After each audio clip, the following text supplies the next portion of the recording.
This podcast is presented by the Prince George's County Memorial Library System. Hi, I'm Hawa. I'm Darlene. I'm Heather. And this is our podcast, These Books Made Me. Today we're going to be talking about the literary classic, Pride and Prejudice by Jane Austen. Friendly warning as always, this podcast contains spoilers. If you don't yet know whose marriage proposal gets rejected, proceed with caution. Just a heads up, we had some technical difficulties while recording this episode. So while initially we had a guest, she could not make it for our re-recording. However, we salvaged some audio, so we'll be interspersing it throughout this episode. We have a special guest this week. Could you introduce yourself?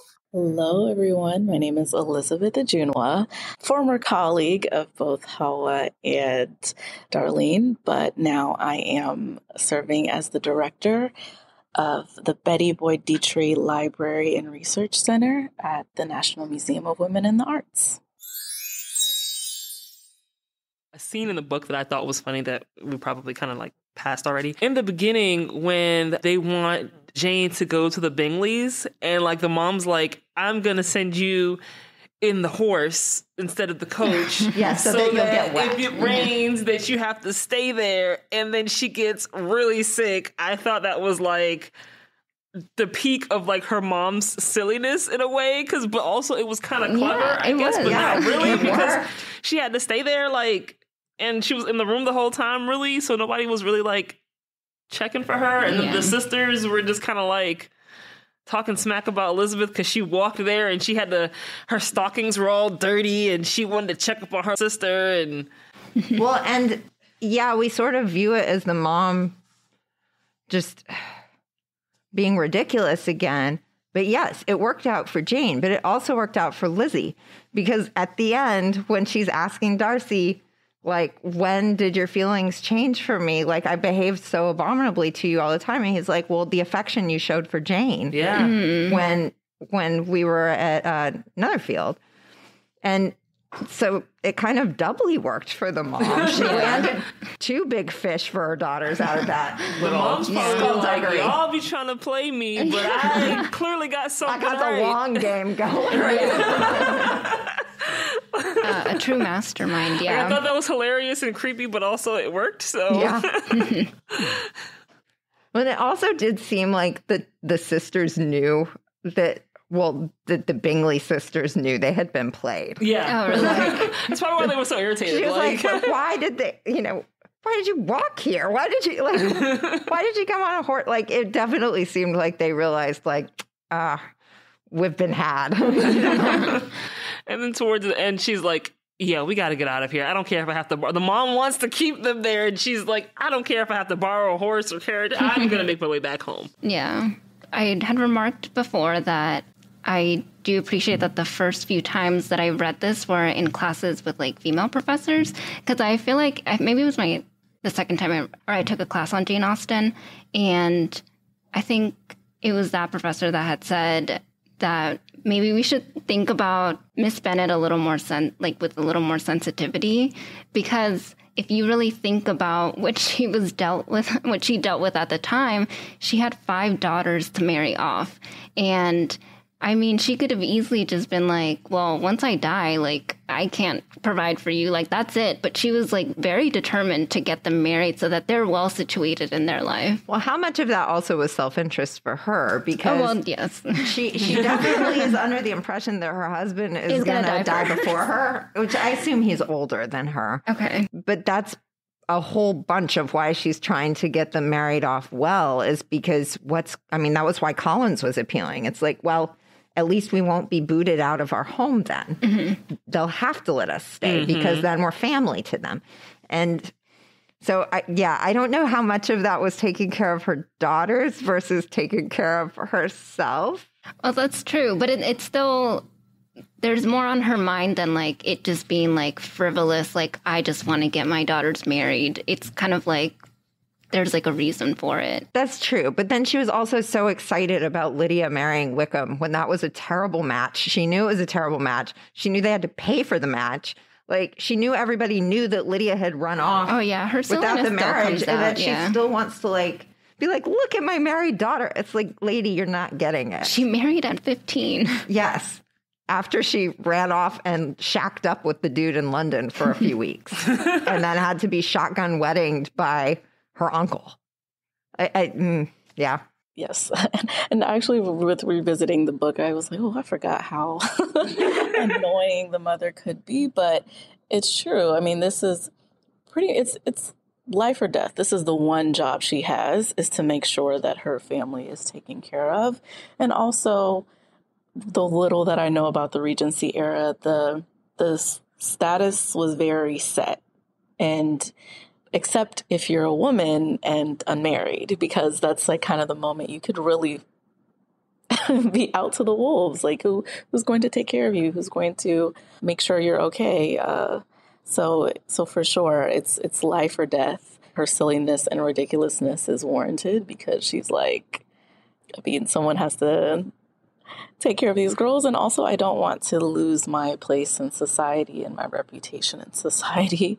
And I think it probably would have felt like it reflected on her and her parenting and her as a mother if her daughters are not married. I think, so it's so interesting because before reading this book, I didn't realize that the first line of this book was one of those things that everyone's like, yeah, it's one of those famous first lines. Yeah. So for those of you who don't remember or don't know, it is a truth universally acknowledged that a single man in possession of a good fortune must be in want of a wife.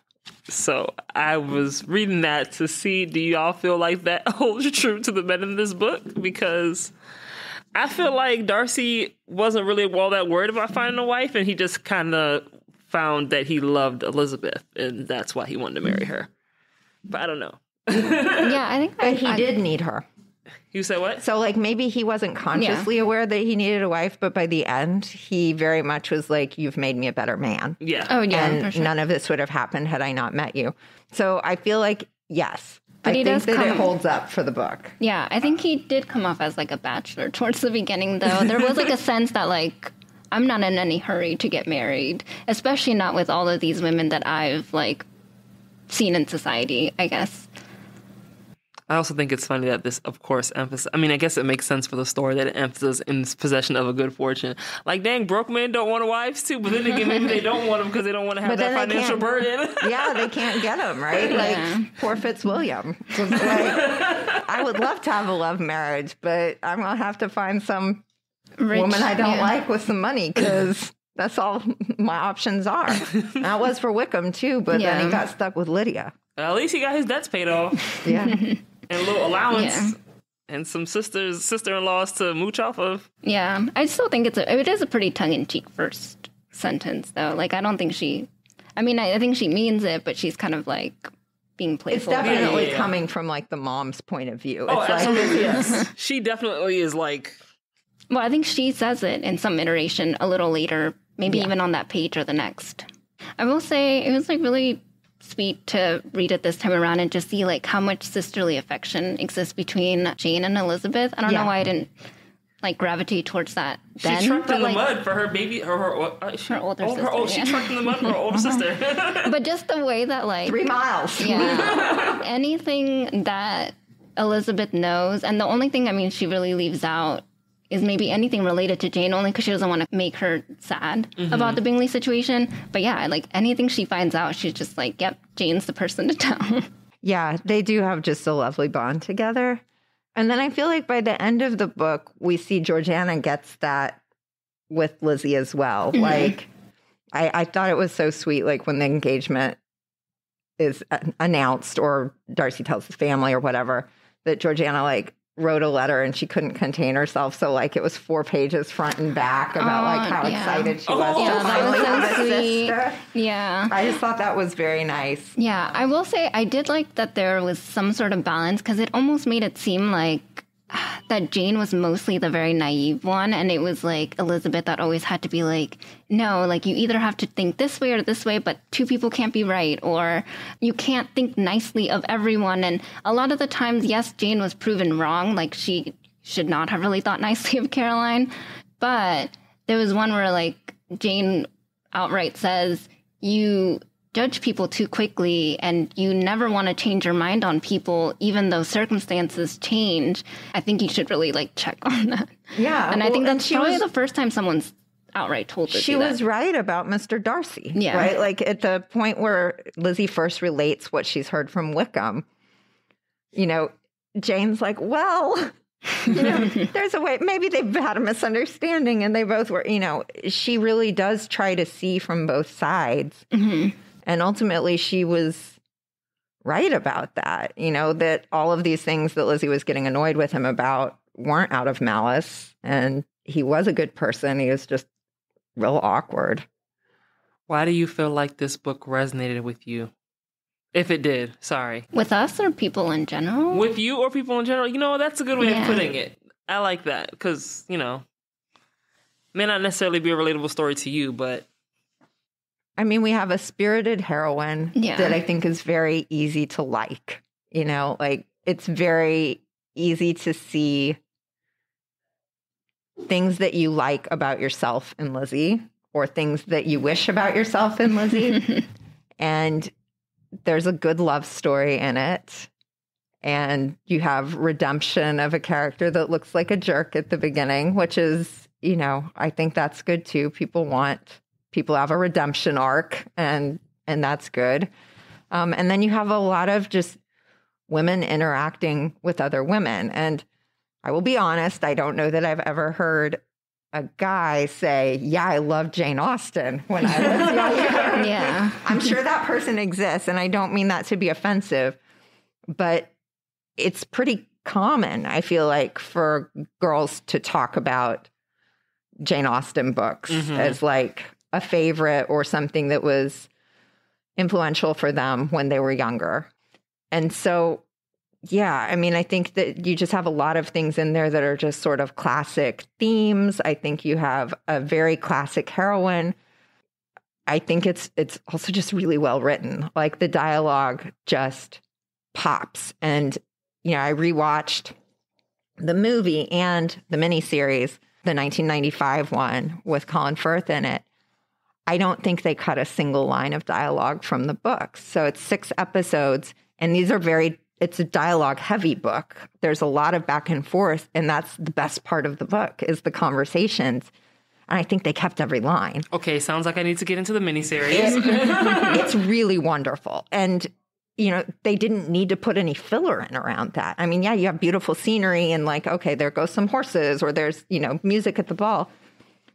But they didn't have to do anything. They basically had the script. Like, just cut out the stuff that's scenery notes and you have the script already there. I don't think there's a lot of books like that where it's that well drawn and that dialogue heavy. And I think that really works. Like that's accessible even if the language is a little dated. I think you really feel the characters come through. They're talking to each other. I think that's just a really, really well-drawn piece of the book. And I think that it holds up. And I think it's very accessible to people, even if it is an old book. Yeah. And I mean, I think it also plays a little on, like you said, certain established themes. There's like, I feel like it almost mirrors like Cinderella in a way as well. It is like a sort of Cinderella story. Because I don't think even in Cinderella, I don't think she was really of a lower class. I think it was just her lot in life. Yeah. Evil stepmom. Yeah. Yeah. And yeah, I think her focus on the minutiae of people's lives, I think made it so much more interesting. And yeah, I think it's a really good character study because she fleshes out her characters really well. Even if they don't have a lot of dialogue or a lot of pages dedicated to them, you still get a sense of who exactly they are. Because even as someone like, he's not a small character, but he's like a smaller character like Mr. Collins, you still like, you know, Mr. Collins, or like you just get a sense of who he is. And I would say that if you were to tally all the pages where you see things written about him, it wouldn't be that much, but you still get a sense of that character. And I think she does that for all her characters, really. I don't think there's anyone that I don't feel like I know on some level.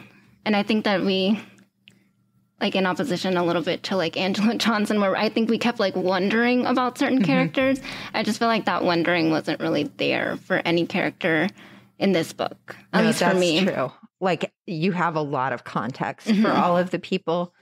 And I think that's a really good point about the Cinderella story. Like, there is a reason we want to see the nice girl that we relate to gets the castle in the end. And she doesn't have to change really to do it. And I think that that's appealing. Like, who doesn't want to cancel it? A rich husband and a manor and servants.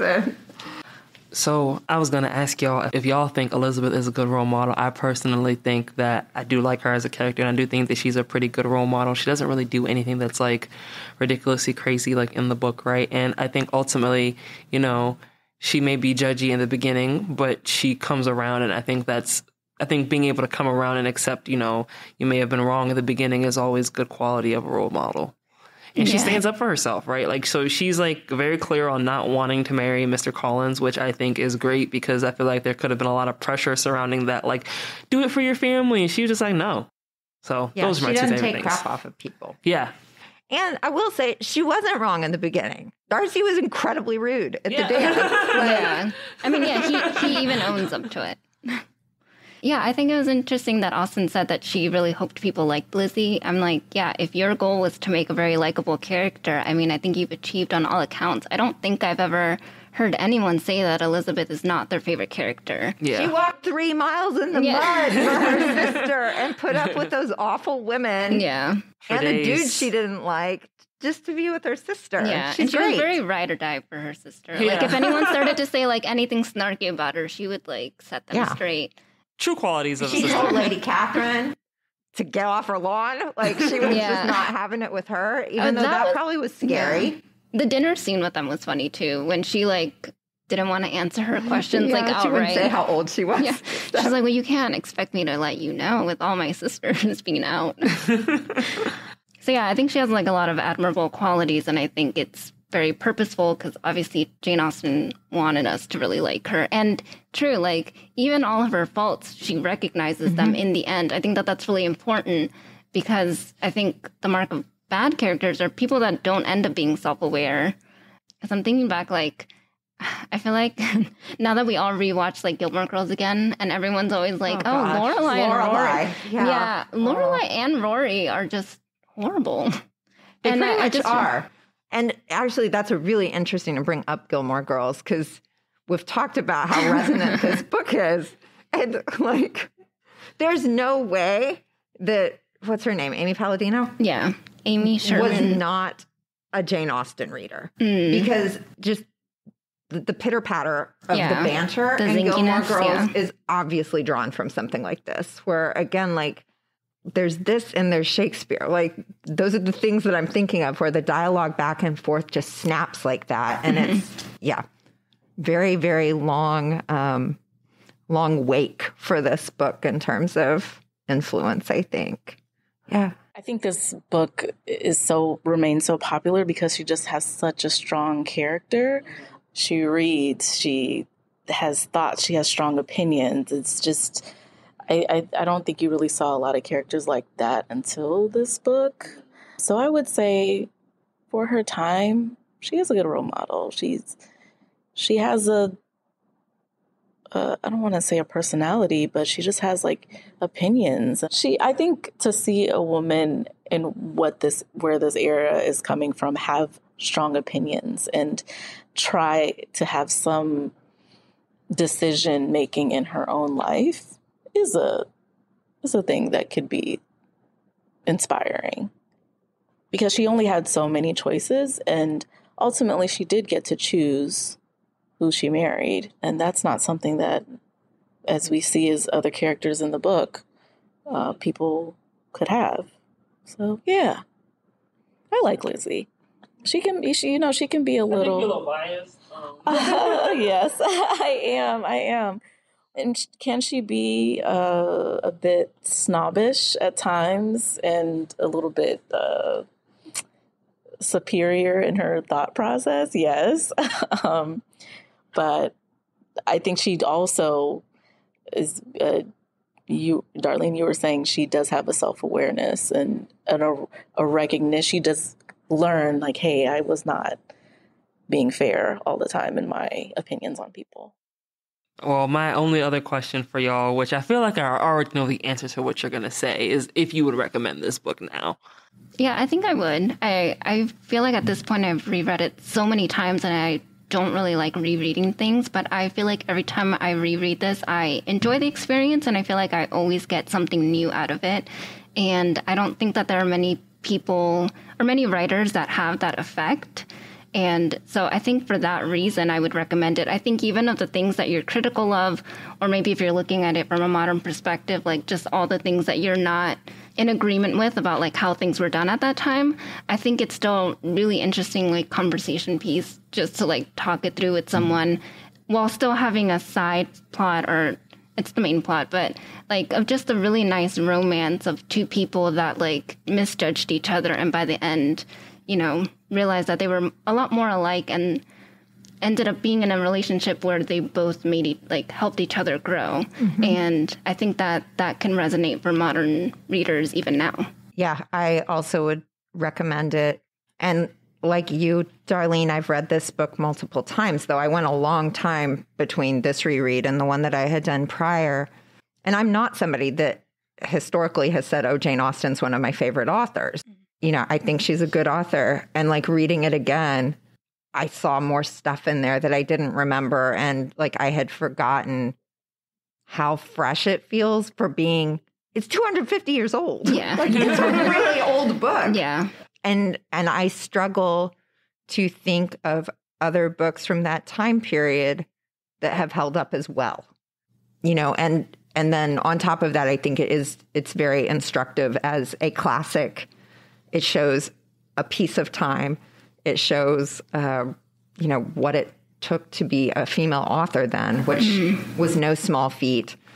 And just, it's one of those books I feel like you almost have to read to understand modern literature well, because I think it's that impactful, especially for women who write. It would be hard to not have this as context for a lot of the books that are being written now. Like even something like Normal People, which I think I brought up in another episode. There's no way she didn't read Pride and Prejudice and Sense and Sensibility and Emma. I mean, all the Austen books. There's no way that the way that she writes dialogue doesn't somehow stem from having that foundation when she was probably a child. Because I think, again, with Jane Austen, a lot of us read her young. She's definitely one of the more accessible classic works, I think. Probably one of the first female authors that you encounter, especially like in terms of classic books. I mean, I think there's a push now to introduce more like female authors, but I feel like it's her and Louisa May Alcott. That's who you read when you're young. Yeah. Like I actually read it pretty late. So I had said this, I think, in the previous recording that I hadn't read it till college, but I remember like most of high school, it was a lot of like male authors. And that's just what my male teachers like gravitated toward.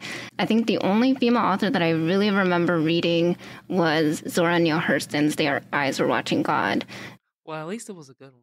Yeah, no. Yes.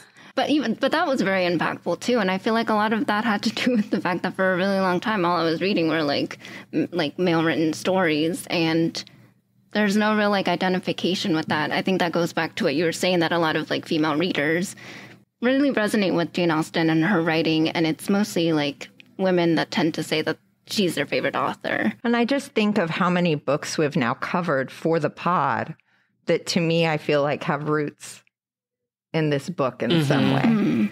The Garcia Girls, Mango Street, like these relationships between sisters. Jane Austen and I think Louisa May Alcott were the example books for many people growing up of like, this is how you draw a family in a good way. You know, certainly all books have families in them, but those are well-drawn families where every person has their own weight and they take up their own space and they seem real. And there's that dialogue, you know, and we've seen that in so many of our books. Tree Grows in Brooklyn, the same way, the relationships between Katie and Sissy and Evie and Francie. And it's just, I think anyone that's writing women now probably owes something to Jane Austen. Yeah. Right. Which is, Yeah. And it's just great source material. Like, you just think about all the modern adaptations like Bridget Jones' Diary and like Clueless, and there's just so much richness there that then they Did you can just say Clueless? Yeah, Clueless is a modern adaptation of Emma. Oh, okay. So I haven't read Emma, so that's why I thought you were talking about this book. I was like, wait, what? No. I was like, did I miss something? It's been a while since I've seen that. Sorry. Yeah, but no, yeah, they definitely borrowed a lot from like Jane Austen's like source material. But I'm just like, yeah, there was so much there for them to really dig through and kind of like modernize. And that's why I say like there's certain elements that still feel like very modern. I feel like that's why we still are okay with it. Like, it doesn't feel so dated that it feels like of its time. I feel like every romantic comedy is usually trying to recreate this in some way. The people who hate each other and then like each other, and it's very enduring, and it's fun. It's fun to read, and marriage is still very much an important aspect of people's lives today, and it determines a lot in our. I mean, it does. I mean, being married in today's society, you get specific financial benefits and tax benefits, and it's very important. There's so many Pride and Prejudice references out there. So I mean, just to know the references alone, you can recommend it. But I just recommend it because it's a well-written book. Like the book is well written, even though some of the language can be a little, Regency era. It's funny. There's some funny jokes in there. Now I kind of want to reread it to see if and just read it as Mr. Bennet just being sarcastic the whole time. No, it's a different take on it. Yeah, I definitely recommend it. It's a good book to reread too, actually. Yeah, as somebody who this was their first time reading it, I definitely would recommend it, and I'm looking forward to reading more of her work in the future. So, yeah. Each episode, we are heading into the library and talking to you. Well, not you, but people like you, right here in the stacks. Today, we want to know, have you ever changed your mind about something or someone? I am probably like in the 1% of the people who don't understand or don't like the Leonard Cohen song, Hallelujah. Until I heard it was on the movie Sing, and it was being sung by the elephant. And that one verse that she was singing really got me oh, that's what the song's about. Got it. I still don't like the song completely, but I love that verse and I love the way it was in the movie. I would say Sound of Music, because at the time I liked the movie, but I didn't want to say it because I feel like I'd get made fun of. But now I really I like it a lot, so I feel like I don't really need to fake, I guess. My first impression of Mr. Rogers was that he was just a guy on TV. But then I matured and realized what a wonderful and magical human being he was. I did think that the new Top Gun movie was going to be really great because I had heard great things. And then I watched it and thought it was just garbage. At first I thought Among Us was a stupid trend, but then during the pandemic I got lonely, and watching people play Among Us with their friends made me less lonely. All right, so now we're going to take a little quiz. It's a Spark Notes quiz, and it's which Pride and Prejudice character matches your personality? All right, so the first question is, when you meet a new person, how long does it take you to figure out whether or not you like them? Is it maybe 5 minutes? It takes a couple of days, 20 minutes, or it's instantaneous? This was a hard question because it's just to figure out whether or not you like them is just okay, so, I mean, if I don't like someone, I'd probably figure that out maybe within 20 minutes. But to say if I know if I like someone, that, I don't know, I'm rambling, but I'm going to say 20 minutes because, yeah. If there's something about someone that I don't like, I probably am not going to figure that out right away. But you can tell if people are likable, I feel within that amount of time. I'm going to tell on myself it's instantaneous. I think I'm like Hawa. I think it would be like 20 minutes. Like it wouldn't be like instantaneous or within the first 5 minutes, but maybe like after talking to someone a little bit and getting a sense of like their mannerisms and stuff. I said 20 minutes. Yeah, I'm torn with like 5 minutes. I need to see someone. Like, yeah. It can't just be it can't be as soon as your eyes walk into a room and I see somebody immediately, nothing has happened, but like it's pretty instantaneous. I don't know that I need the whole 5 minutes. Okay. Well, it says maybe 5 minutes. The next question is, do you open up to people easily? Oh, wow. So the responses are, yes, I'm an open book, or not at all. It takes years to unlock my backstory. Why are the options for this quiz so extreme? Yeah, is there a in between? These are very binary options, and I don't feel like we did either just read right. a book called Pride and Prejudice. Well, That's true. So I'm going to go with not at all. It takes years to unlock my backstory because I'm not really an open book. Yeah, I'm same. Also kind of like, people think that I'm like,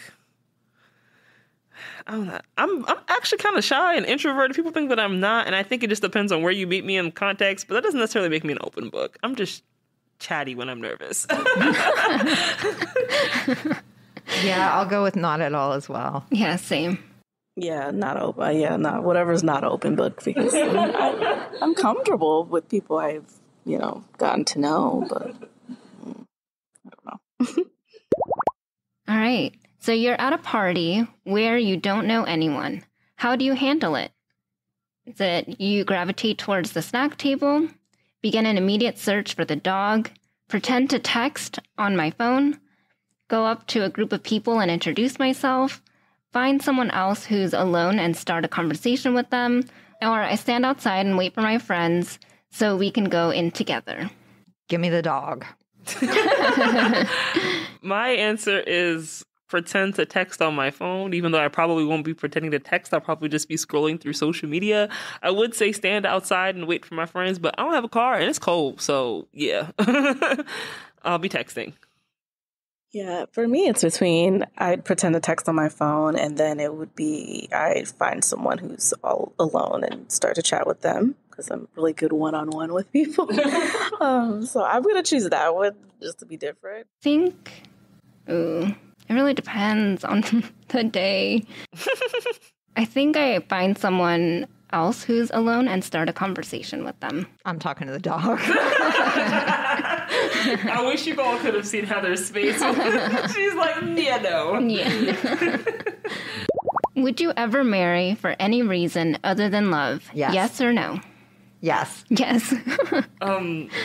No, but if I were to, so my answer is going to be no, right? But if I were to say yes, the other reason would probably be something like extreme, like a boatload of money, or like yeah, like you gotta marry this person or I'm gonna kill your family. You said what? What if I'm old and they have a really good pension? Heather was so quick to say yes. I love that. Yeah, I would say no as well. Just because I feel like, I don't know. It's like, because I think about getting married for money because that's literally the only other reason that I would get married for. And it's like, why? I could just be rich and not, maybe, I don't know. I don't know if I would want to marry them. It's like, why? I don't know. It's like, just to take advantage of money. I don't know. I'll take advantage of the money while I'm spending time with that person and then move on. Like, I don't know. And now I sound judgmental, right? I sound judgmental, but I think I'm like the opposite, only because I don't have any sort of like desire to get married. So I don't know that I have a strong desire to get married. If you're listening to this, you know. It's like, very subtle. How I don't know that there would be any reason aside for like love that I would feel the need to say yes. Okay, that makes sense. Inheritance. Heather's like, let me spell it out for you. Because you might be old and need somebody's attention. I mean, that's fair. That is fair. Okay, you know what? I'll change my mind. You guys help me change my mind. You're right. If I don't care either way, I might as well do it for money. All right, what first impression do you give off? Quiet, easygoing, modest, reserved, haughty, unfriendly, good-natured, spirited, headstrong, clever, sardonic, indifferent, lively, amicable, or sympathetic, smart, practical, down-to-earth. Lively, amicable, and sympathetic. I'm gonna go with that, maybe. I don't know. It's also hard to know what first impression you give off. Yeah, that's the thing. Like, I could say what I think I'm giving off, but I don't know how successful that is. Like, I don't know if that's actually how people are perceiving it. I'm going to go with good-natured, spirited, and headstrong just because I think people always say I'm very stubborn. So I assume that people get that early. Okay. Andrea can back me up on that. Darlene, I feel like for you, we had said quiet, easygoing, and modest. Okay. Yeah, I was stuck between that or smart, practical, and down to earth. I think it was one of those two. I think it was Yeah. smart, practical, and down to earth, actually. One of those two. Okay. I will choose the latter. I feel like for Darlene's answer, it's a group effort. Like, Okay. So do you believe in love at first sight? Yes or no? No. No. Yeah. 3 no's. Yes. Not for me, anyway. Maybe for other people. I judge people like that. Which stands to reason I love like that. Exactly. I decided right from jump. All right. You see someone attractive across the crowded room. What do? Smile at them, ask someone else to make an introduction, go over and say hello, or ignore them for the rest of the night, but occasionally steal a few sidelong glances. I'm torn between a smile at them because I feel like I would do like an awkward smile, like after we accidentally make eye contact, like a hey, and then ignore them for the rest of the night, but occasionally steal a few sidelong glances because ignore feels so dramatic. That's strong. I think you have more game than that. I'd probably just smile at them, to be honest, and then if you trying to see what's good, then you know where I'm at. Yeah. Go with that. I'm actually going to put ignore them. You're going to be Mr. Darcy. Oh, gosh. I don't know. I guess I'll smile at them. You're not going to go over and say hello? I might. It depends on the setting. This quiz is interesting because also I feel like it just depends on who I am that day. Like there's a version of me that probably would smile at them. There's a version of me that would, go up to them, and then there's a version of me that would ignore them. I would not ask anyone to introduce me, though. I wouldn't do that. But yeah, I think it just depends on how I'm feeling that day. I'm going to say go over and say hello. All right. What's most important to you in a significant other? Similar values, honesty, a sense of humor, dependability, attractiveness, or a good career? It just felt like this is a hard question. And all I ended of up these picking, are important. Yeah. And I ended up picking similar values because I feel like all the rest of the other things could count as values. So that's my way of cheating. I think where I am in my life right now, dependability is probably like a big one for me. I definitely think I'm in a space of a partnership, so that's probably my... Yeah, I just would hope they would have all these things and we don't have to worry about it. This is, again, like what stage of life? Yeah. Yeah. Because, like, right now, sense of humor or honesty. But if I need the pension, that's going to change things. Heather is very concerned about this. Pension. I'm getting old. That's the thing. I guess I will go with honesty. I don't like liars. See, I feel like honesty is a value of mine, Yeah. so that's how I pigeonholed that in there. I was torn. Sense of humor is really important, too. Agreed. Yeah, I'm going to go with similar values. Do you hold grudges? Yes Absolutely. or no? 100% yes. Forever. It's Got a given long Elizabeth. memory. There's that quote about like the mills of God grind finely, but they grind exceedingly small, or they grind slowly, but they grind exceedingly small. That's me. Like, you don't know it, but 20 years later, I've come for you. I remember. I'm going to put no because I feel like I would just forget. No. No, there's like legitimately things that people have had to remind me of. And I'm just they like, offended you. yeah. And I'll be like, oh, yeah, that did happen. No, my feelings be hurt. So is that a yes? That was absolutely. Oh, yeah, me and Heather said it at the same time. I was like, absolutely. Okay. Darlene's like, so you can ask Hanging the on to it for years. Okay, I want to preface first by saying, even though I said I'm still mad at Lydia, she is not a real character. She's not real, and so I don't think I hold grudges. I don't think so. I don't think I do. No, I can forgive and move on. All right. Somebody insults a person you care about. How do you respond? I confront them. I stay quiet because I don't want to rock the boat. I insult them right back, or I seethe with quiet rage until I snap and do something stupid. I'd probably insult them right back.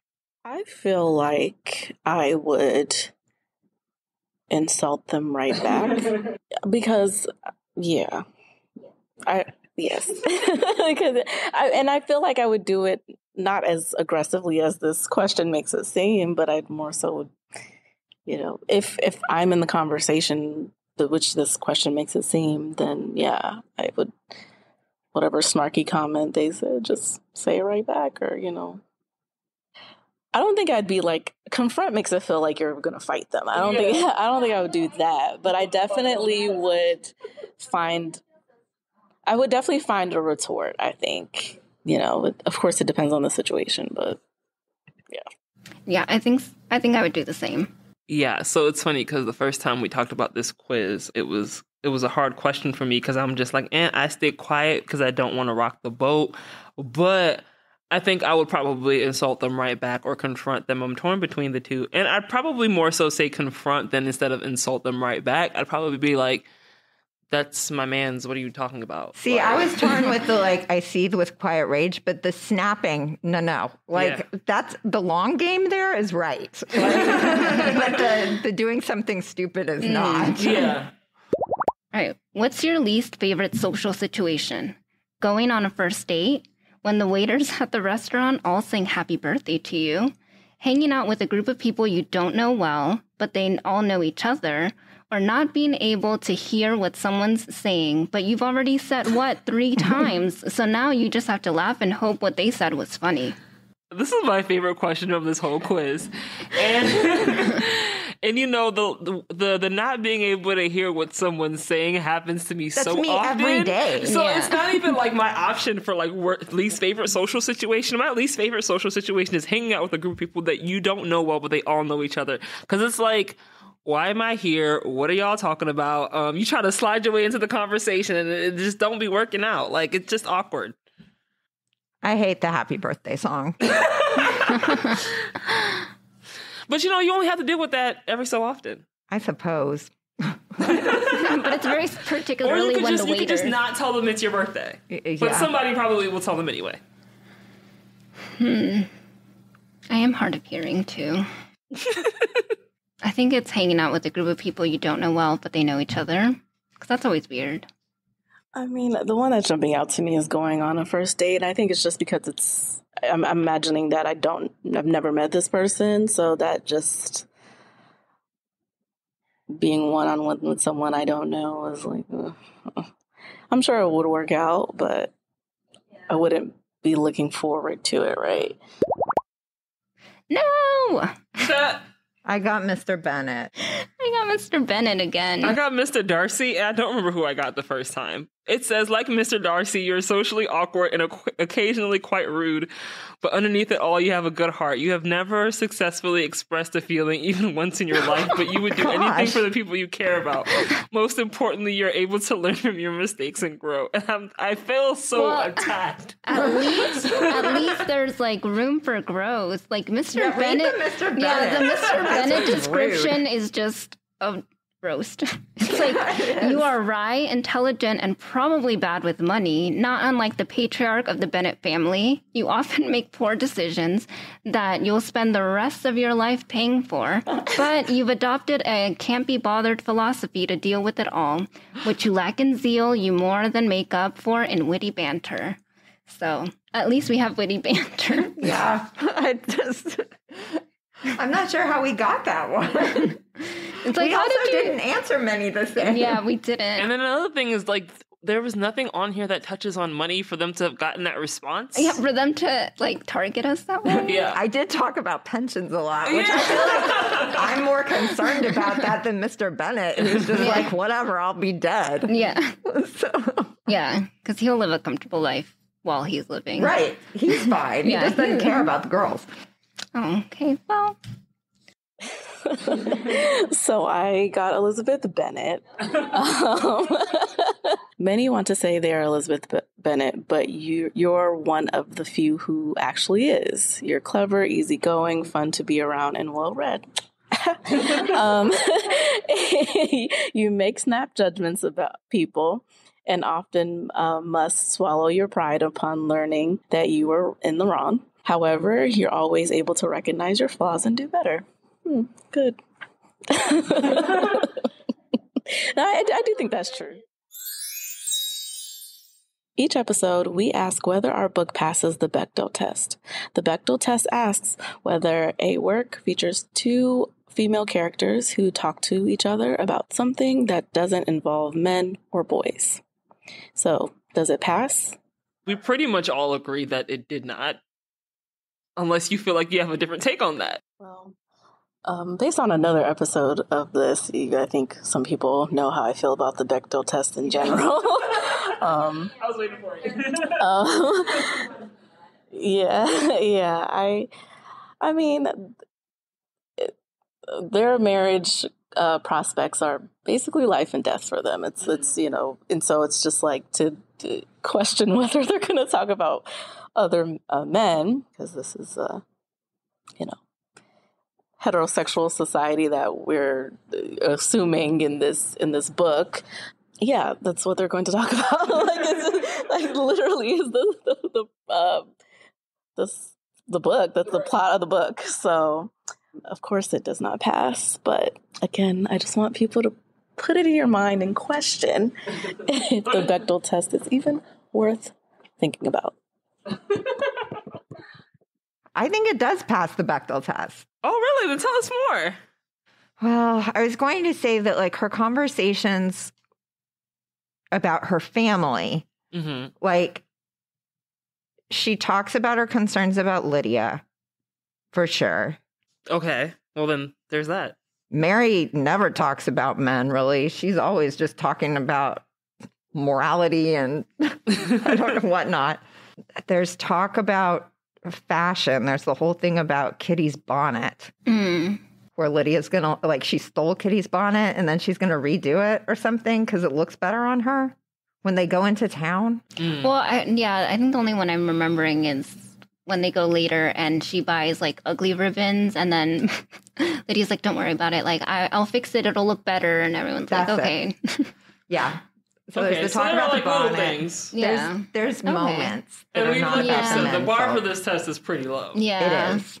But I think it was just like, even because I was trying to think, yeah, she does talk about her family a lot, but it's always like in how ridiculous they are, how that would make them look in society. And then someone always ties it to marriage. Like Mr. Bennet did it. He's like, oh, Lizzie, like, is Lydia's ridiculousness like causing men to like see you badly or something? Like, is that what this is about?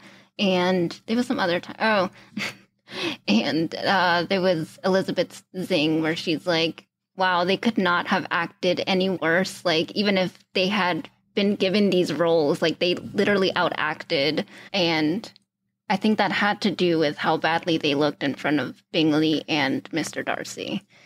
But yeah, I mean, you're right. There are like small moments where it's not about a man at all. She and Jane talk about the Bingley sisters. Mm-hmm. Yeah. But yes, I mean, most of it certainly centers on topics that concern the men because all of the economics in the book are driven by the men. Yeah. Well, I was wrong. Well, that's it for this episode of These Books Made Me. Join us next time when we'll discuss a book in which someone gets a slate smashed over their head. If you think you know which book we're tackling next, drop us a tweet. We're at PGCMLS on Twitter and hashtag These Books Made Me.